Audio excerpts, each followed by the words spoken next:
So when did you go from the level of curiosity where you're asking because you're curious to now having an opinion about things? Well, I would tell you that didn't come till very, very later on in my life as my career evolved.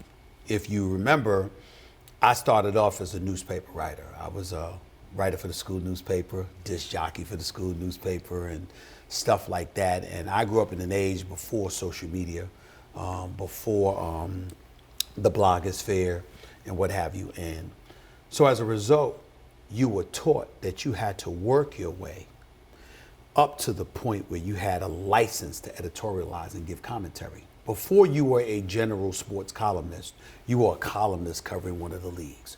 Prior to that, you were a beat writer or a features writer or an investigative writer and reporter. One of, if not all of those different positions, before you were given a license to editorialize and express yourself. And so the objective and the goal all along from day one was to ultimately elevate yourself to being a general sports columnist. And so I started off as an intern, and then I became a high school writer for the New York Daily News after interning at the Winston-Salem Journal, the Atlanta Journal-Constitution, the Greensboro News and Record.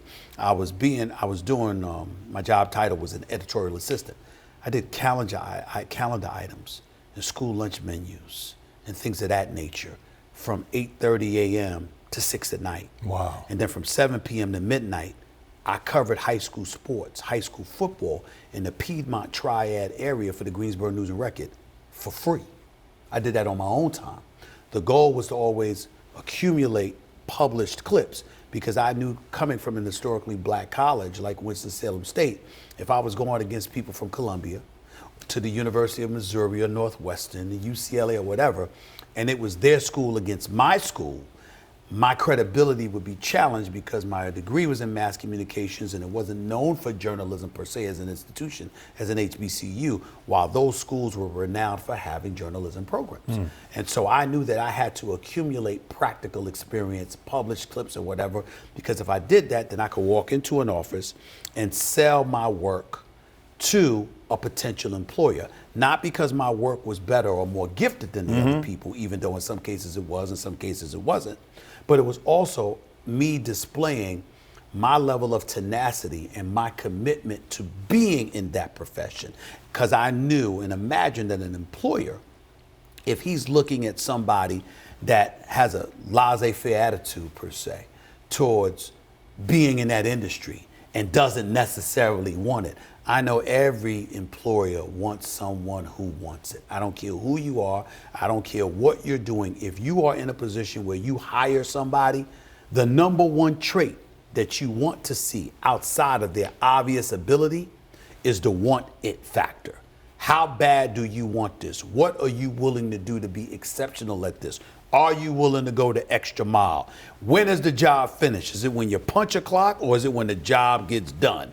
Those are the kind of people, and any employer that I've ever met has always wanted.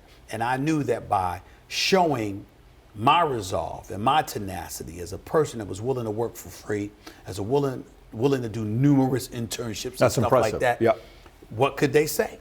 And that's what I did. So when I showed up to an employer for an internship or whatever, I remember when I first started in the business, we had folks with resumes. I had 250 published clips coming out of college. How are you going to beat that? You got an edge over everybody. I got the edge. And are you seeing that a lot today as well, since kids nowadays coming out of college or high school, they have social media, so it's easier to have a resume to show? It's not easier today, so the times haven't changed for you. I'm not seeing that. I'm not seeing that from the kids. Easier or harder today? I think it's easier, but I think it's easier in certain respects to be more accurate, but harder in others. It's easier to generate material that you can give to a prospective employer to show your commitment or whatever. The hard part is because it's so much easier to do, many, many more people are doing it. And as a result, you have more competition than ever before.